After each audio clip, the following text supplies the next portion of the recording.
another Power Talk with Archana. Power Talk with Archana is your platform to grow your business. We help you turn your idea into a brand, create its presence to reach your target audience. Representing L&D Global today, we have Suma Rao. Suma is a part of my professional network based in Hyderabad, India. Suma is a certified behavioral trainer from Oscar Murphy International Singapore. She brings with her 25 years of experience spanning knowledge and learning leadership in a global multinational environment. Let's welcome Suma on board. Hello Suma, how are you doing today? Thank you so much for having me on board, Archana, and it's a real pleasure to be here. And thank you for asking. I'm doing really well, and I hope you're doing well too. Great, absolutely. Thank you so much, Suma. Absolutely delighted to have you with us. Let's start this journey. The entire L&D has faced a major transformation, especially past few months. So has the corporate, so has the employee. Now, keeping the entire scenario in mind, what changes did you make in yourself as an L&D expert to adapt to the changing phase of the industry, the corporates today? Right. To begin with, I think let's go to the beginning, which was the lockdown and aftermath of all that, the pandemic being the way it is. So for the longest time, we had nothing to do really, because we were also like running around like headless chicken. We didn't know where to go and what's going to happen and all, right? So once things fell into place and we said, okay, now is the time, then we can start thinking about it again. So there were a lot of things that needed to be changed because the whole dynamics had changed. What with the work from home and people working remotely and stuff like that. So yes, it's been quite a learning journey from March of 2020 on, because we had to adapt as well, because L&D, most of the time we've been doing the classroom setup, face-to-face coachings and so on and so forth. And now suddenly you see that you're talking to a screen, and most of the time because of the remote working and so on and so forth, the people who say, they have connectivity issues. So basically you're actually talking only to the screen, not to the person.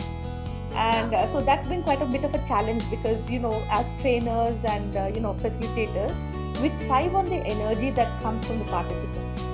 And here you are, other than static, there's nothing else coming your way.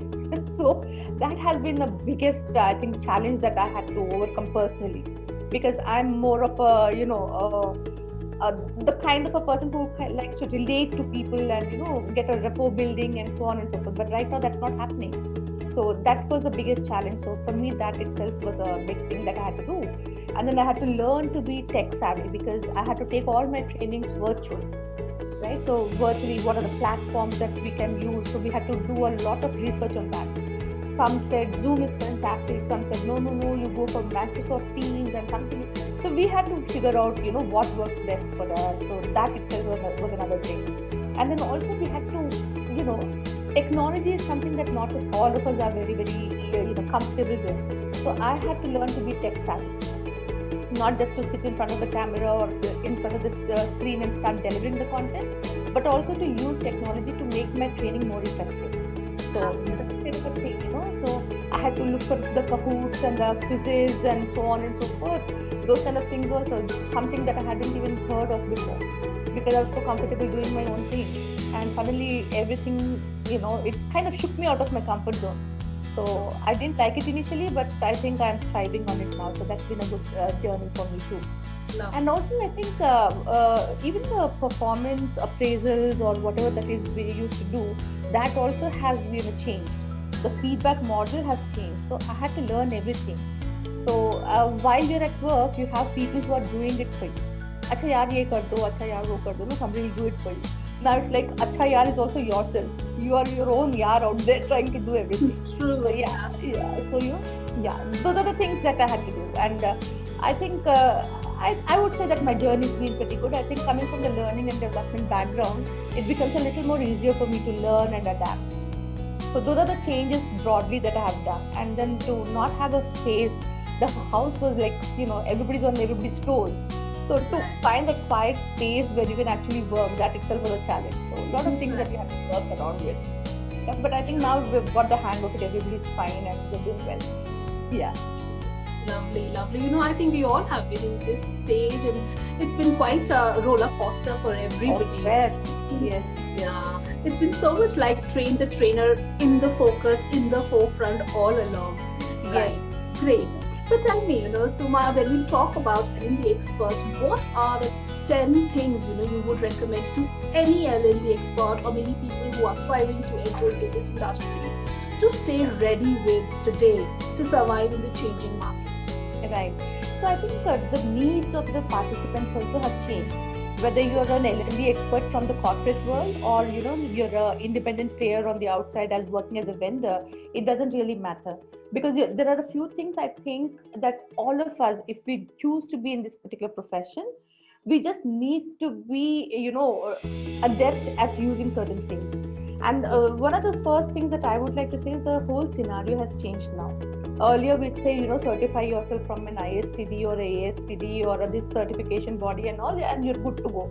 Most trainers I've seen that they've come through that kind of a route, but now it doesn't help anymore because you just need to keep on updating yourself, upskilling yourself, because the needs have changed, the requirements of the companies and the employees have changed, right? So it's no longer about just sitting there and saying, okay, give me a communication module or give me some business presentation module. That also has changed. We have brought along changes even in the basic communication module. So the idea is to have a facilitation skill certification if necessary, but either you have it or you don't have it. That's what I have always believed in. But apart from that, you have to constantly upskill yourself. If you do not have a learner attitude, then you'll become redundant in no time. So to remain relevant, you have to keep on upskilling yourself. And when I say upskilling yourself, I think I'll come back to the second point. I'll move on to the second point also. You upskill yourself in terms of the content that you're going to be delivering. And the second thing that I would say is also make yourself, ready for the digital learning platform. Which kind of, you have to integrate that also into your training, and you have to kind of, a platform that will give you unlimited learning at your own convenience. You cannot say, you sit in front of the laptop now for 2 hours and I'm going to give you Gyan and you listen to me. It has to be a platform where they can learn at their own convenience. So you need to be able to deliver that, right? And then the third thing I would say is learn to do some instructional design. Most of us as trainers, we are already doing it. But I would say especially focus on online modules, right? Because right now that has become the way forward. Even if the people, workforces are coming back to work from their concrete buildings, they will still want to do the online modules only.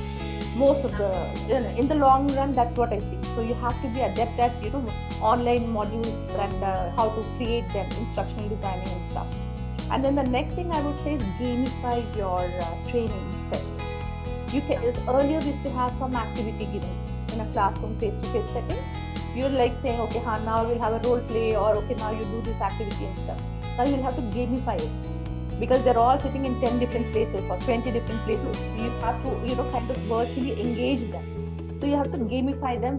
And the games also, they need to be more powerful and relevant, and more importantly, they have to be engaging. Like I said, most of the time you're dealing with a blank screen because they're all, off cameras, connectivity issues or whatever.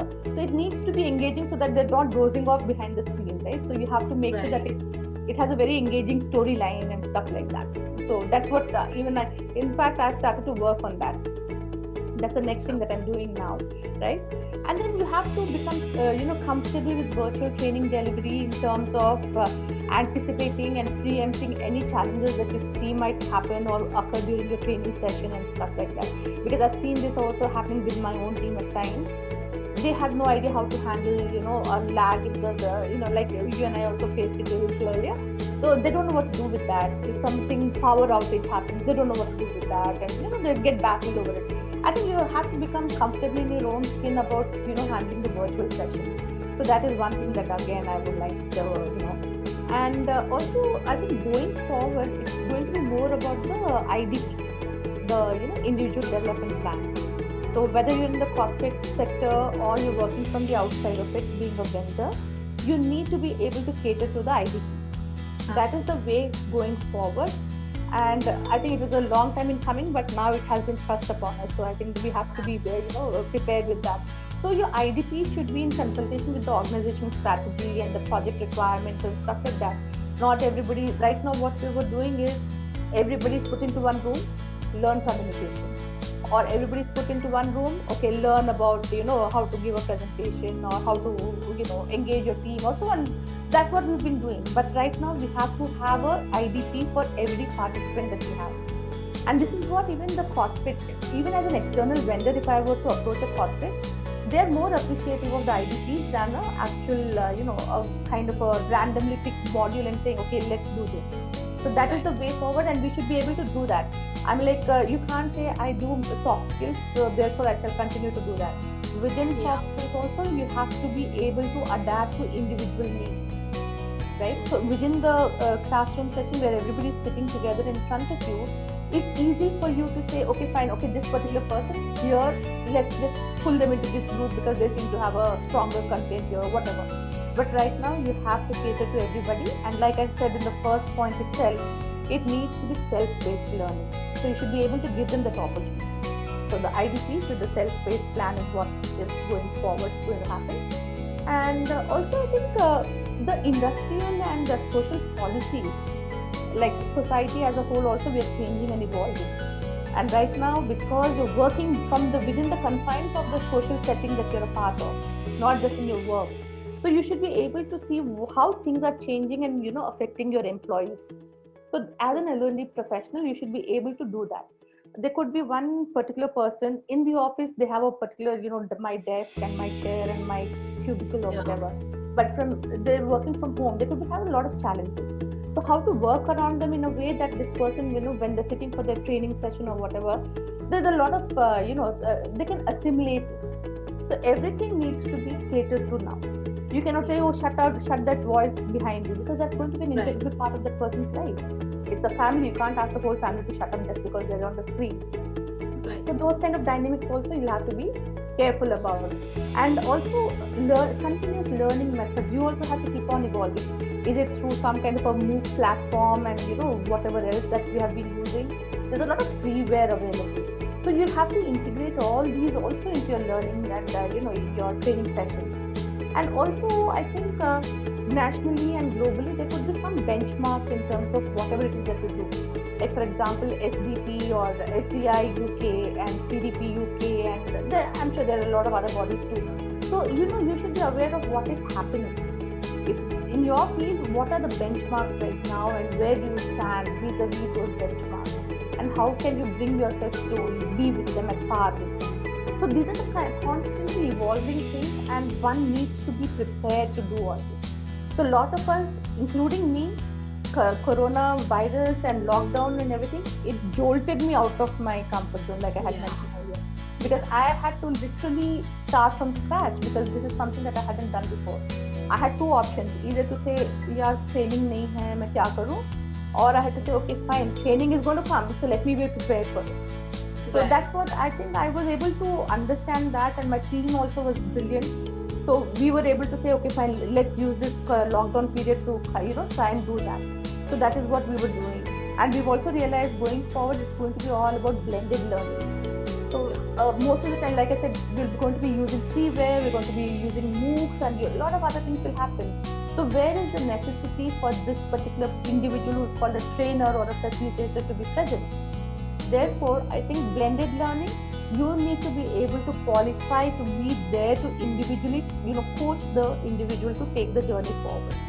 Yeah. So that is what you have to do. So now I have been doing that till date as a part of my profession. I was coaching individually, but I wasn't certified. Now suddenly I realized to be able to build my credentials, I need to be certified as well. So right now I'm doing the ICF coaching. I've just enrolled for that. And I have also gone ahead and joined forces with another startup. They're into gamifying HR and gamifying learning and development and the other activities. So I've just joined them as an intern, by the way, because on one spectrum I'm the CEO of a company, on the other spectrum I'm an intern with this company, because I don't know too much about technology, so I'm open to learning. And I think that's what each one of us as a learning and development professional, we should be prepared for that. The day we think that I know everything and meko jo aata hai, I'm going to do that, I think we'll be redundant in no time. So to evolve and to keep on making yourself relevant, you need to sometimes, forget about what you are and then get down to the, grassroots reality. Go, okay, fine, I need to learn something.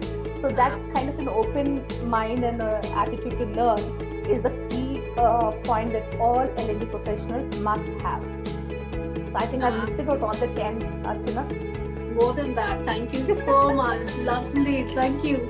Thank you so much. It was really lovely speaking to you. And I'm sure all these 10 commandments, in fact, more than 10 commandments that you've given to my audience, they will love listening to it. Thank you so much. Thanks a lot for coming on board. Have a wonderful year ahead. You too, Archana. Thank you so much for having me on board.